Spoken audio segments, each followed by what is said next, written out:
All right, we can go ahead and start. What's up, everyone? My name is Kalen Reeves, checking in here with the Great American Rivalry series. Here we host some of the best and most exciting high school football games in the country.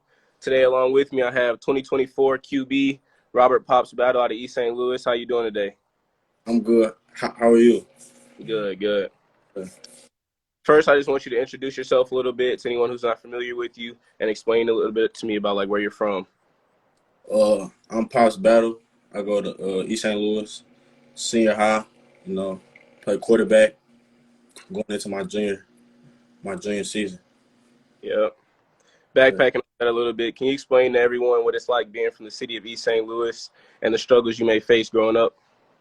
Uh, my dad he like kept my head. So him and my mom, they just kept me straight through it all. Good, good. So, Next, I want to talk a little bit about the slogan "City of Champions." so, Explain to me what that means to you and how the high school football is sort of the heartbeat of the city. mm. So city of champions mean like to win. So Coach Trev, Coach BG, Coach Sunk, everybody, they express that every single day. They express to like win. And what you say? What was the second part? I just said, can you explain to me how high school football is sort of the beat of the city? I mean, when you're from East St. Louis or around the area, you really know what it means to the city for high school football. Uh, basically, well, it's only one school in like the East St. Louis area. Like the city part. The So city. so like all like the families and stuff, they like locked in with it. So just good for the whole community. Yep, yep. It always every home game bring the city out for sure. It's a family friendly atmosphere though for sure. Yeah, for sure. Want to touch a little bit on last season. How was it playing with an electric wide receiver and 5-star Luther Burton? Yeah, that's my boy. Like we've been playing. I've been playing with him since Woes days. Me and him, we used to like hoop. So that was like big. Me and him. So, but like in practice and stuff, he used to make me be perfect. Like if I miss, he used to get on me. If I like did something wrong, he got on me. So him just being that big bro figure, it was big for me. I ain't gonna lie. It That's was good. Good. And that's good that you had somebody like him who's a leader as well as a big time national prospect who can go ahead and tap in with you. Oh, he's on here. I see him. That's what's up. Have you ever felt any pressure being so young and playing on such a big stage? I mean, at first it was like pressure, but I'm built for it. Coach Sunk wouldn't have called my dad's phone and like told me to come. So if it wasn't for Coach Sunk, I wouldn't be there. But on my father, I wouldn't be there. But I adapted to it and I'm built for it. That's what's up. Yeah. As you said, headed into your junior season, after starting both your freshman and sophomore year, you just spoke on that a little bit with Coach Sunk calling your phone and getting you over there and everything. Playing teams like St. John Bosco last year, IMG, among all the other top teams you've played in your first 2 years starting, how does that contribute to your development?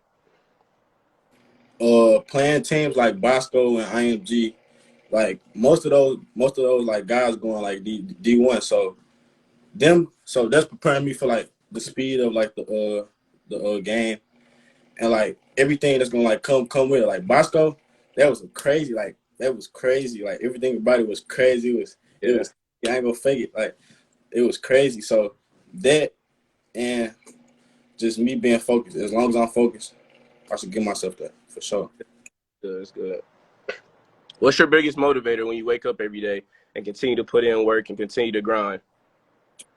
Trying to go to the next level. Just trying to be the best I can be. I just think about everything. I just do it. It's always a dream to get to the next level, like you just said, and get to college and then get to the professionals as everybody wants to do.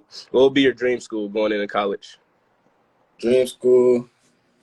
Mm, I would say Oregon, but that's everybody dream school. So I say Louisville or Nebraska. Because I was always big on like them going. Oh, that's different. That's a different answer, like you said. You got everybody Georgia, Alabama, Ohio State, but I like that. Louisville, yeah. Nebraska is good.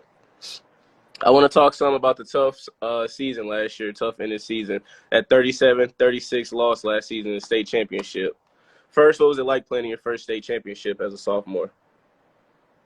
It was big, you know. I was a little nervous at first, but like as the game kept like going on and I kept getting comfortable and like building my like confidence up, Mhm.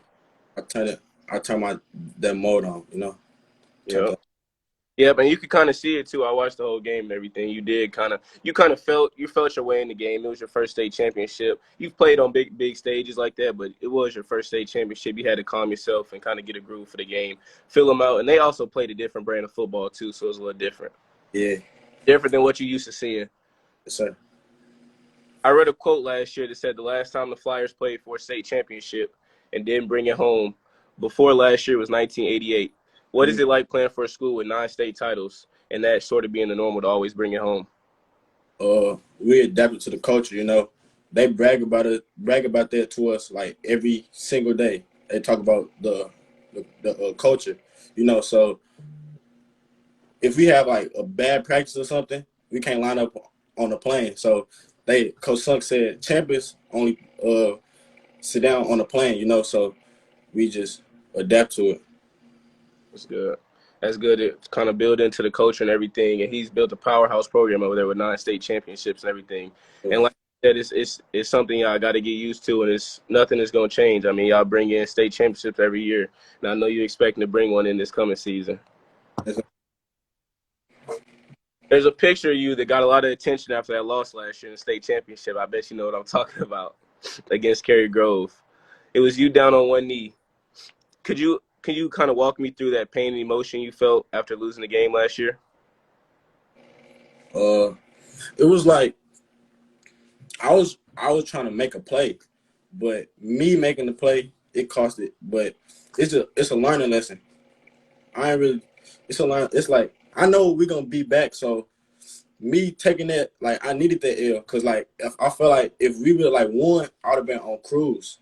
Like I needed that L, so me getting that L, like it it makes me work harder, makes me want to be like you know, make me want to be him, you know, like Yeah, make me it kind of humble you down a little bit, like you just said. You started at a powerhouse since your freshman year. That's something that nobody does in the first place. But you've got the call, you've got there, you stepped up to the plate, and you've been doing pretty good your first 2 years. And kind of just that setback kind of motivates you a little bit to go get these next two. for sure. Yeah.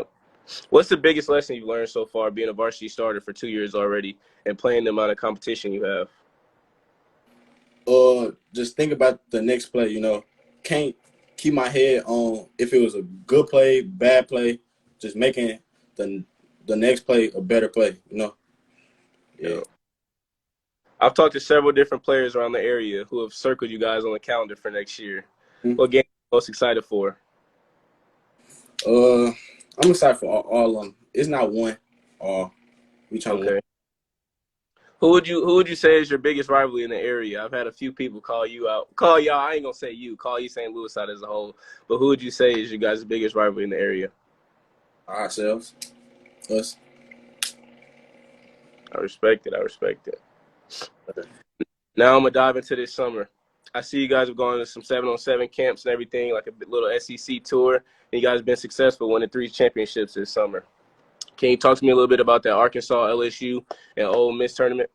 Yeah, it was big going to like the campuses, seeing all the big old everything. So that and playing versus all the top teams from Arkansas, Louisiana, Mississippi, it was big. And seeing where our team was. That's good. Yeah, that's good going into the season. Like you said, y'all got your conference schedule lined up, and then you got some outsiders like CBC, Dismed. Who y'all play first game of the season? St. Francis. St. Francis. Yeah, so that'll prepare y'all for that going against some people from like Mississippi and stuff, like you said. Yeah. Also, I see you've attended the Elite 11 camp in the past. Yeah. What is being selected to compete in a camp of that magnitude with so many big names going through it, like Tom Brady, Joe Burrow, Lamar Jackson, Patrick Mahomes? Mm-hmm. Uh, it's good to see like where my skill at. Like for me to be like humble, you know. So if I'm like see somebody else like oh yeah, so he like like he like nice, you know. So it's good seeing other people of my caliber type of thing. I got you. What was the biggest takeaway you took from that camp? I know a lot of people said they took stuff on and off the camp, mentorship, a lot of learning lessons that people took from some of the older guys that's been there before. For me, it's to stay consistent, you know, staying consistent. That's it, for real, for real. Going into recruiting after knocking your first 2 years off, I expect your recruitment to rapidly pick up this coming year. I see you hold one offer from the University of Northern Iowa. Can you tell me what other schools have been in contact with you? I talked to Miami, Ohio, Illinois, Nebraska, and Minnesota. That's Okay. the thing, yeah. Besides the schools you already mentioned with Louisville, you just said Nebraska's hit you up. Is there any other schools that you really want to get on your radar? Nah, whoever wants me, that's all. I just need one. All you need is one. That's all you need. So, Yeah. With Jackson State and HBCU becoming a hot topic in the college world, what is your take on attending an HBCU, and would that be something you'd be interested in? Oh, yeah, my mom went to like a HBCU, so she always brags about it. So yeah, I'll be fun. Yeah, that'd be fun. Okay. Yeah. Moving forward, heading into the upcoming season, who should we be on the lookout for on this year's coming team that might be under the radar a little bit on your team? Everybody, everybody. We all dogs, and we all, you know, we just want it.